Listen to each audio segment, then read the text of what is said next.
এমন কি কথা বলেছেন আমাদের ভাই নওশাদ সিদ্দিকী, সবাই তার দিকে কিন্তু তাকিয়ে আছে। বিধানসভায় দাঁড়িয়ে কি কথাটাই না বললো। ভিডিওটা অবশ্যই জরুর আপনারা একটু দেখে যাবেন ভাই, পারলে ভিডিওটা বেশি পরিমাণে শেয়ার করে দিবেন। সবাই কিন্তু অবাক হয়ে গেছে তার বাদ শুনে এনে, সবাই কিন্তু তার দিকে তাকিয়ে আছে। ভিডিওটা অবশ্যই শুনে যান আর ভিডিওটা দেখে স্কিপ করবেন না। নওশাদ সিদ্দিকী, আপনাকে আমি 2 মিনিট এক্সট্রা সময় দেবো। 2 মিনিট এক্সট্রা সময়।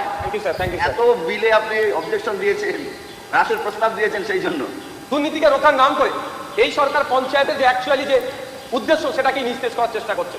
শুধু তাই নয় স্যার, এই সংশোধনী স্যার সংবিধানের একাধিক আর্টিকেলে আঘাত করছে। Article 14, article 40, 243A, 243B। তো ভিডিওটা শেষ অবধি দেখবেন, কাটাকাটি করবেন না, ভিডিওটা দেখে যাবেন। 243A ও 243O কে সরাসরি আঘাত দিচ্ছে। স্যার আমরা মেনে নিচ্ছি, এটা অস্বীকার কেউ করবে না যে পঞ্চায়েত লেভেলে দুর্নীতি হয়নি, কিন্তু পঞ্চায়েত লেভেলে দুর্নীতি হলে তার প্রধান বা উপপ্রধানকে শাস্তি দেওয়ার জন্য অলরেডি বিধান আমাদের আছে। পশ্চিমবঙ্গ লোকায়ত্ত আইন 2003 বলছে কি, যদি কোনো প্রধান কোনো উপপ্রধান তার যে রাইট আছে এক্সারসাইজ করতে ব্যর্থ হয় বা দুর্নীতি করে বা ইচ্ছাকৃতভাবে সে ক্ষমতার অপব্যবহার করে, তাহলে লোকায়ত্ত আইন 2003 অনুযায়ী তার বিরুদ্ধে যদি কোনো মানুষ অ্যাপ্লিকেশন করে সেটাকে ইনভেস্ট করার ক্ষমতা রাখছে। শুধু তাই নয়, প্রিভেনশন অফ করাপশন অ্যাক্ট 1988 বলা আছে। দ্য ওয়েস্ট বেঙ্গল পঞ্চায়েত অ্যাক্ট 1973-তে দুটো প্রভিশন দেওয়া আছে, সেকশন 213 এন্ড সেকশন 12। সরাসরি এখানে পঞ্চায়েতের প্রধান উপপ্রধান কোনো রকম দুর্নীতি করলে তার বিরুদ্ধে কি ব্যবস্থা গ্রহণ করা যায় সে কথা উল্লেখ আছে। স্যার পঞ্চায়েতি রাজ সম্পর্কে আমি একটু প্রথমে ইন্ট্রোডাকশন দিতে চাই। পশ্চিমবঙ্গে 1973 সালে পঞ্চায়েত আইনের মাধ্যমে ত্রিস্তর পঞ্চায়েত ব্যবস্থা প্রবর্তিত হলেও যা কার্যকর হয় 1900। তো খুব সুন্দর কথাই বলছে আমাদের ভাই নওশাদ সিদ্দিকী, অবশ্যই একটু সম্পূর্ণ দেখবেন ভিডিওটা। 78 সালে বামপন্থী সরকারের মাধ্যমে, তারপর থেকেই স্যার প্রতি 5 বছর অন্তর নির্বাচন হয়ে আসছে। 1978 সালের জুন মাসে এই 1973 সালের পশ্চিমবঙ্গের পঞ্চায়েত আইনের অ্যামেন্ডমেন্ট নিয়ে এসে সকল প্রথম পঞ্চায়েত নির্বাচন পশ্চিমবাংলাতে হয়, যার এই ভারতবর্ষের পঞ্চায়েতি রাজ ইতিহাসে এক সফল মাইল ফলক হিসাবে বিবেচনা করা হয়। এবং 1992 সালে 73তম সংবিধান সংশোধনীর আগে পর্যন্ত এটাকে একটা গুরুত্বপূর্ণ দৃষ্টান্ত হিসাবে বিবেচনা করা হতো। আসলে স্যার পশ্চিমবঙ্গের প্রথম পঞ্চায়েত নির্বাচন 1956 সালে হয়েছিল, আইন তৈরি হয়েছিল 1956 সালে, ওই বছরই নির্বাচন হয়েছিল। তারপরে দ্বিতীয়বারের জন্য 1963 সালে আইন তৈরি হয়, নির্বাচন হয়, কিন্তু দুটো নির্বাচনীতেই দেখা গিয়েছে গ্রামের খেটে খাওয়া মানুষের অনুপস্থিতি এবং তাদের পঞ্চায়েতে তাদের অ্যাচিভমেন্ট তারা করতে পারত না। ফলে ত্রিস্তরীয় পঞ্চায়েত ব্যবস্থা 1978 নিয়ে এসে প্রথম লক্ষ্যই ছিল ক্ষমতার বিকেন্দ্রীকরণ ঘটিয়ে তৃণমূল স্তর পর্যন্ত এর পরিষেবা পৌঁছে দেওয়া। একসময় গান্ধীজি গ্রাম স্বরাজের কনসেপ্ট দিয়েছিলেন, গ্রামের হাতে ক্ষমতা, স্বশাসনের যে গণতান্ত্রিক বুনিয়াদ তার সার্থক অনুশীলন গ্রাম পঞ্চায়েতের মাধ্যমেই সম্ভব।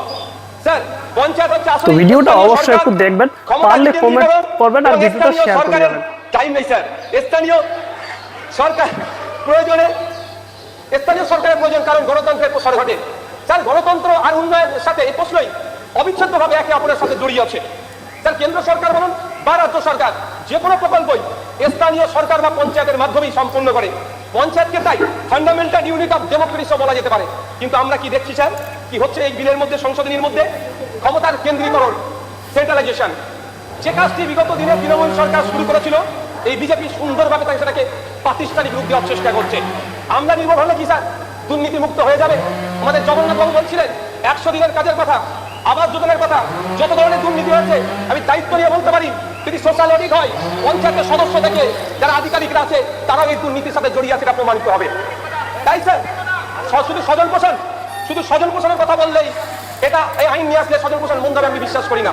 কারণ স্যার যেগুলো সংশোধন করা হচ্ছে, যেমন 16B 35 সেকশন 214 এর দ্বারাই দেখা যাচ্ছে জনগণের দ্বারা নির্বাচিত জনপ্রতিনিধির ক্ষমতা কেড়ে নেওয়া হচ্ছে, ক্ষমতা খর্ব করে প্রশাসনিক আমলাদের হাতে ক্ষমতা তুলে দেওয়া হচ্ছে। পঞ্চায়েতি রাজের অ্যাকচুয়াল যেটা লক্ষ্য উদ্দেশ্য সেটাকে ডাইলুট করা হচ্ছে। স্যার এটা গণতন্ত্রের জন্য স্বাস্থ্যকর নয়, অশানী সংকেত বলে আমরা মনে করছি। স্যার আসলে টপ টু বটম লেভেল পর্যন্ত খুব সুন্দর কথা বলছে ভাই, শুনেন। যে ক্ষমতার কেন্দ্রীকরণ করার এবং আমলাতান্ত্রিক হয়ে যাওয়া, এর বাইরে না স্যার। যদি এই ক্ষমতায় কেড়ে নেওয়া হয় পঞ্চায়েত থেকে লাভ কি sir? West Bengal state election কমিশনকে দিয়ে কোটি কোটি টাকা খরচ করে নির্বাচন করাটাও আমার মনে হয় বৃথা, ওটাও তুলে দেওয়ার তাহলে ভাবনা নিয়ে আসা হোক।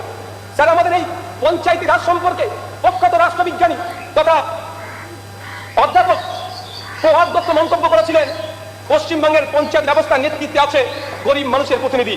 এদিক থেকে পশ্চিমবঙ্গের পঞ্চায়েত ভারতবর্ষের নজিরবিহীন, সম্ভবত এ এক ধরনের শুদ্ধ জাগরণ। তাই গত 15 বছর ধরে পিসি ভাইপোর সরকার মিলে পশ্চিমবাংলার পঞ্চায়েত ব্যবস্থার কোমর ভেঙে দিয়েছে। 2012 সালে প্রথম আক্রমণ নেমে আসে বিকেন্দ্রীকরণের উপরে, সেটা মুর্শিদাবাদের উত্তর 24 পরগনার জেলা পরিষদকে কেড়ে নেওয়ার। এই মমতা ব্যানার্জির আক্রমণের হাত থেকে নদিয়া জেলা, মুর্শিদাবাদ জেলাও বাদ যায়নি। নির্বাচিত জনপ্রতিনিধিদেরকে সরিয়ে দিয়ে গ্রাম উন্নয়নের দায়িত্ব আমলাদের হাতে ন্যস্ত করেছিল তৃণমূলের সরকার।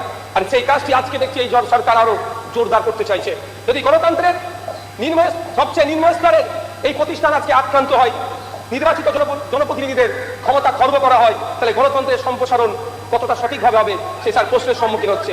স্যার আমরা সবাই দায়বদ্ধতা, সোশ্যাল অডিট, স্বচ্ছতা, ভিজিলেন্সের পক্ষপাতের বিরুদ্ধে নয়। আমি ব্যক্তিগতভাবে চাইব ভাঙড়ের 13টি অঞ্চল সহ রাজ্যের 3379টি অঞ্চলে সোশ্যাল অডিট করা হোক, জনসম্পর্কে আনা হোক, কোথায় কি দুর্নীতি অন্যায় হয়েছে কি এবং এর বিরোধিতা আশা করছি কেউ করবে না।